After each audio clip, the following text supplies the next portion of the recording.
నమస్తే, welcome to big TV. నేను మీ గౌతమి. ముందుగా బిగ్ టీవీ ప్రేక్షకులందరికీ కూడా రక్షాబంధన్ శుభాకాంక్షలు. అయితే ఈ మధ్య కాలంలో మనం చూసుకుంటే రాఖీ అనేసరికి అన్న చెల్లికి ఎంత ఇచ్చాడు, లేకపోతే చెల్లి అన్న దగ్గర నుంచి ఎంత తీసుకుంది, ఈ లెక్కలు మాత్రమే మనం కౌంట్ చేసుకుంటూ ఉంటాం. కానీ అసలు నిజానికి రాఖీ పండుగ యొక్క అర్థం ఏంటి, అన్న చెల్లి పట్ల ఎలా ఉండాలి, లేకపోతే చెల్లి పట్ల తమ్ముడు కానీ ఎలా ఉండాలి, అసలు ఈ సోదర భావం ఏ విధంగా ఉండాలి అన్న విషయం చాలా మందికి తెలియదు. అలాంటి వాళ్ళకి తెలియాలని ఇవాళ నేనైతే ఒకరి దగ్గరికి వచ్చాను అనమాట. నిజంగా అక్క తమ్ముడు అంటే ఇలా ఉంటారా? ఈ మధ్య మనం చూస్తున్నాం కదా, ఏదైనా సరే వాళ్ళ స్వంత లాభాల కోసం కనీసం కష్టంలో ఉన్నా కూడా అక్క మనకి ఏం అడుగుతుందో, లేకపోతే తమ్ముడు దగ్గరికి వెళ్తే వాడు మనకి డబ్బులు సాయం చేయాల్సి వస్తుందా అని చెప్పి దూరం పెట్టేస్తున్నారు అనమాట. అనుబంధాలకి ఈ మధ్య కాలంలోనే నిజంగా వాల్యూ లేదనే చెప్పాలి. కానీ ఇటువంటి వాళ్ళల్లోనే నిజంగా అసలు అనుబంధం అనేది ఉంది. అక్క తమ్ముడు యొక్క అనుబంధం ఈ విధంగా కూడా ఉంటుందా అని అయితే వాళ్ళు మనకి వీళ్ళు నిదర్శనంగా నిలుస్తూ ఉన్నారు. అండ్ ప్రజెంట్ నా దగ్గర ఉన్నారు కదా, వీళ్ళిద్దరు కూడా అక్క తమ్ముడు అనమాట, సరోజిని అలాగే వెంకటేశ్వర్లు గారు. అండ్ వెంకటేశ్వర్లు గారికి ఏంటంటే కిడ్నీ పాడవడం జరిగింది. అంటే కొన్ని కారణాల వల్ల కిడ్నీలు పెరగకుండా ఆగిపోవడం అనేది జరిగిందనమాట. అయితే దాని తర్వాత అవి ఎలాగైనా సరే కిడ్నీలు మార్పిడి చేయాలి అనుకుంటే చాలామందిని వాళ్ళు ప్రయత్నించడం జరిగింది, ఎవరు కూడా ముందుకు రాలేదు. అయితే తన సొంత అక్క ఏంటంటే తన తమ్ముడికి కిడ్నీని ఇవ్వడం కూడా జరిగిందనమాట. సో నిజంగా రక్త సంబంధం అంటే ఇలానే ఉంటుందా అని వీళ్ళు నిదర్శనంగా నిలుస్తూ ఉన్నారు. సో సరోజిని గారు మనతో పాటు ఉన్నారు, ఆవిడతో కూడా మాట్లాడదాం. నమస్తే అమ్మ, ఎలా ఉన్నారు? మంచిగా ఉన్నాం సార్. ఆరోగ్యం బాగుందా? మంచిగా ఉంది. ఓకే.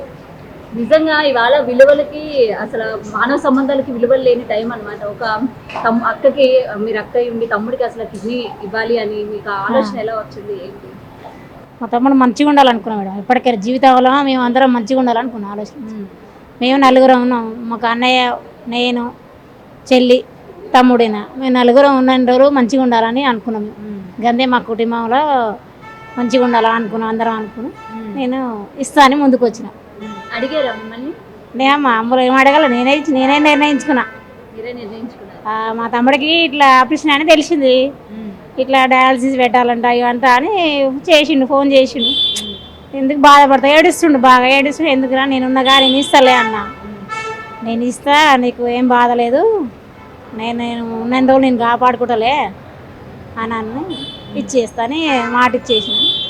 మాట ప్రకారంగా అన్ని టెస్టులు నిమ్స్లో జరిగినాయి, అన్నీ చేయించుకున్నా. ఇక మా పిల్లలతోటి కూడా మేము ఓకే చేయించుకున్నా. పిల్లలు ఓకే అన్నారా? మాకు ముగ్గురు కూతుర్లు, ముగ్గురు పిల్లలు. వాళ్ళతో కూడా బాగా. మా వైఫ్ లేదు సార్. హస్బెండ్ లేదా? హస్బెండ్ లేదు. ఓకే. పిల్లలు ఒప్పుకున్నారా మరి? మా అమ్మాయిలు ఒప్పుకోరు సార్. మరి తర్వాత మీకు ఎటువంటి ప్రాబ్లమ్స్ ఏమైనా ఫేస్ చేయాల్సి వస్తుంది అని చెప్పి పిల్లలు వద్దని చెప్పడం కానీ అట్లా ఏం చేయాలి? ఏమనలే, ఇక అన్నిటికీ మామయ్య ఉండు కదా చూసుకుంటాడులే, మిమ్మల్ని కూడా చూస్తాడులే అన్న. ఇక మామయ్య ఒకటి మంచిగా ఉంటే అందరికి మంచి చూస్తాడులే, ఏం కాదులే, ఇక మనం ఇవ్వడం ఒకటి ధర్మం లేక. ఇంకేముంది మేడం, మంచిగా ఉండాలని చెప్తున్నాం. ఎవరైనా అందరు కలిసిమెలిసి ఉంటేనే మంచిది. ఇవాళ రక్షాబంధం ఎందుకు వచ్చింది? అన్న చెల్లెల అనుబంధంతో కదా, రక్త సంబంధంతో కదా ఈరోజు కలిసేది.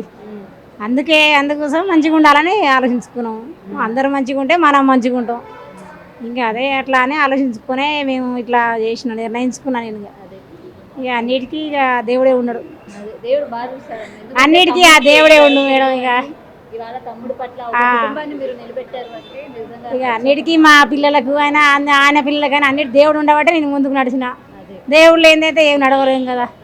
ఇక నాకు అలాంటి ఆలోచన అనిపించింది మేడం. ఇక అనిపించింది, ఇక నిర్ణయించుకున్నా. సరే ఓకే, మా తమ్ముడు మంచిగా ఉంటే చాలే, చిన్న వయసు కదా, ఇక మేము భరించలేము, చూసుకుంటా ఆయన బాధ అని అనిపించింది. నా ఉద్దేశం అయితే అట్లా అనిపించింది. మేడం. అనిపించి చేసిన ఓకే అని, మంచిగా ఓకే అయింది. సంతోషంగా ఉన్నాం మేము కూడా, ఏం పర్వాలేదు మాకు. సంతోషంగా ఉన్నాం, మాకేం పర్వాలేదు. జీవితంలో కూడా మేము ఇట్లనే ఉండాలని ఆలోచించుకుంటున్నాం. కొన్ని ఏళ్ళ సాయంత్రం కడతా మేడం. ఇంటికి పోయినాక కడతా. ఇంటికి పోయినాక హాస్పిటల్ నుంచి తీసుకొని పోయి కడతా. వాళ్ళ అక్కతో మాట్లాడాం కదా, వెంకటేశ్వర్ల గారితో కూడా మాట్లాడదాం. మీ ఆరోగ్యం ఎలా ఉందండి? బాగుందండి. నాకు 2023 నవంబర్లో తెలిసింది, అది బీపీ వల్ల వచ్చిందన్నారు డాక్టరు. సో తెలిసిన వెంబటే డయాలసిస్ చేయాలని చెప్పారు. డయాలసిస్ ప్రక్రియ స్టార్ట్ అయింది. అంతలో ఇంకా మా సిస్టర్స్కి ఫోన్ చేసి ఏడవడము, కంటిన్యూస్ ఏడవడము, వాళ్ళు తట్టుకోలేకపోవడం. సో మా అక్క, నేను అడగలే కిడ్నీ ఇవ్వమని, నేను అడగలే యాక్చువల్గా. బట్ ఆమె తనంతట తాను స్పాంటేనియస్గా ఒప్పుకున్నది. నేను నీకున్నాను, నేను ఆదుకుంటాను ఖచ్చితంగా అని ఆమె భరోసా ఇచ్చింది నాకు. అప్పుడు జీవితం మీద ఆశలు వచ్చినాయి నాకు. అంటే నా లైఫ్ లాంగ్ ఇలానే ఉండాలా అని అనిపించింది నాకు డయాలసిస్లో. బట్ మా అక్క ధైర్యంతో నాకు ముందుకెళ్ళాను. ఒక 8 months మా భార్య సహకారంతో డయాలసిస్ చేశాము.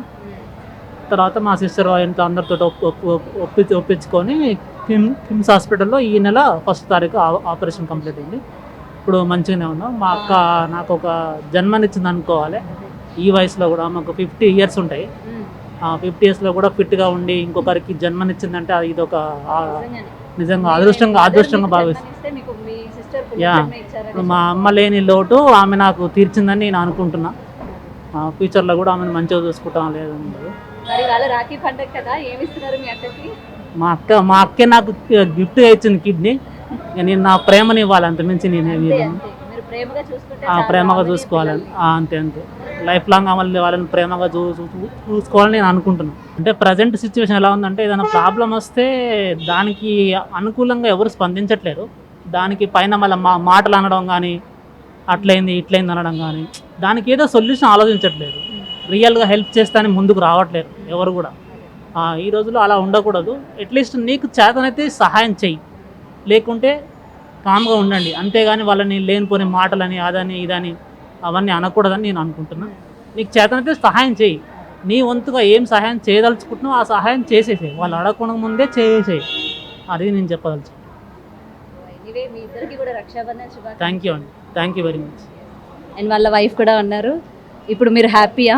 చాలా హ్యాపీ, చాలా హ్యాపీ. అండ్ ఎప్పుడు కూడా మేము చూస్తూ ఉంటాం ఒక ఆడపడుచు, అట్లా ఆడపడుచులు ఉన్నప్పుడు ఏంటంటే వేధించడం కానీ లేకపోతే ఇట్లా ఈ విధంగా ఉంటారు కదా. కానీ మీ ఆడపడుచుకు వచ్చేసరికి అలా లేరు అసలు. నిజంగా మీకు ఇవాళ ఎలా అనిపిస్తుంది? చాలా హ్యాపీగా ఉంది. ఎందుకంటే నాకు 2 వదినలు, వాళ్ళు ఎప్పుడు కూడా మాకు చాలా సపోర్ట్గా ఉన్నారు. ఒక బావ ఉన్నారు, కానీ వాళ్ళు ఎప్పుడైనా కలిసిమెలిసే ఉంటారు. చాలా హ్యాపీగా వాళ్ళు ఏ ఆపద వచ్చినా ఆదుకుంటారు ప్రతి ఒక్కరికి. అలానే మా వదిన కూడా ఇమ్మీడియట్లీ తను స్పందించింది, నేను ఉన్నా అనేసి భరోసా ఇచ్చింది. ఏ ఒక్కరు కూడా తను వెనకకు పోలేదు.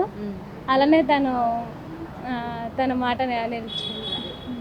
చాలా హ్యాపీగా ఉంది. అదే నిజంగా కూడా జీవితాంతం రుణపడి ఉంటాను తనకు. ఖచ్చితంగా తన పిల్లల్ని బాగా చూసుకుంటాము. మాకు కావాల్సింది తను ముందుకొచ్చి ఇవ్వడమే చాలా గ్రేట్. అది అలా చాలా సంతోషంగా ఉంది. నిజంగా అందరూ కూడా ఇలాగే హ్యాపీగా ఉండాలి. అండ్ మిమ్మల్ని చూసి కూడా అందరూ నిదర్శనంగా ఇలాగే ఉండాలి, ఒక కుటుంబంలోని విలువలంటే ఇలా ఉండాలి అని చెప్పి మీ ద్వారా కూడా ప్రజలకి తెలియాలి అని చెప్పి మేము ఇవాళ మీ దగ్గరికి రావడం జరిగింది. ఇటువంటి టైంలో కూడా మాకు టైం ఇచ్చినందుకు చాలా థ్యాంక్ యూ. అండ్ మీ అందరికీ కూడా రక్షాబంధన్ శుభాకాంక్షలు. Thank you very much. అందరికీ రక్షాబంధన్ శుభాకాంక్షలు. సో ఇదండి, చూసారు కదా. ఏదైనా సరే నైతిక విలువలు అనేది అంటే మారల్ ఎథిక్స్ మినిమం మన ఫ్యామిలీలో ఉన్న ఎథిక్స్ ఏంటంటే ఎప్పటికీ కూడా మర్చిపోకూడదు అనమాట. ఏదో మనం ఏంటంటే పేరుకే తిను అక్క, పేరుకే మనకి చెల్లి, బట్టలు మార్చుకుంటూ ఉంటాము, లేకపోతే తిట్టుకుంటూ ఉంటాం, కొట్టుకుంటూ ఉంటాము. కష్టం వచ్చేటప్పుడు నేనున్నాను అన్న భరోసా ఇచ్చే చెయ్యి మనతో పాటు ఎప్పుడూ కూడా ఉండాలి. సో అటువంటిదే అనమాట ఇది. సో ఇదే కాకుండా అక్క అనేది ఎంత పవిత్రమైనదో ఇవాళ వీళ్ళ జీవితంలో మనకైతే తెలుస్తోంది. అక్క ఆల్రెడీ మనకి ఏంటంటే వెంకటేశ్వర గారు చెప్పారు కదా, అమ్మ జన్మనిస్తే వాళ్ళ అక్క పునర్జన్మనిచ్చింది అని చెప్పి. సో ప్రతి ఒక్క బ్లడ్ రిలేషన్స్ కూడా ఇలానే ఉండాలి. ఏదైనా సరే సాయం కావాలి అని చెప్పి చేయి చాపితే వెంటనే రెస్పాండ్ అవ్వాలి. ఎందుకంటే ఇవాళ బయట వాళ్ళకన్నా ఇంట్లో వాళ్ళే ముందొచ్చి నిలబడాలన్నమాట. ఎందుకంటే ఇప్పుడు మనం చూసుకుంటే ప్రతి ఒక్కరు కూడా ఏంటంటే కష్టం అనగానే దూరం పారిపోతూ ఉన్నారు. అది రిలేటివ్స్ అయినా సరే లేకపోతే బయట వాళ్ళు అయినా సరే. సో ఇటువంటివి ఏంటంటే మనకి అప్పుడప్పుడు కనువిప్పు కలిగేలాగా చేస్తున్నాయి అని కూడా తెలుస్తోంది. సో ఏది ఏమైనా సరే ప్రతి ఒక్కరు కూడా రక్త సంబంధాలకి విలువలు ఇవ్వాలి. కష్టం అని వచ్చేటప్పుడు వెంటనే ఆదుకోవాలి. తనవంతు సాయం తను చేయాలి అని అయితే డెఫినెట్గా కోరుకుందాం. అలాగే ప్రేక్షకులందరికీ కూడా మరోసారి రాఖీ పూర్ణిమ శుభాకాంక్షలు. For more videos like this, subscribe Big TV channel.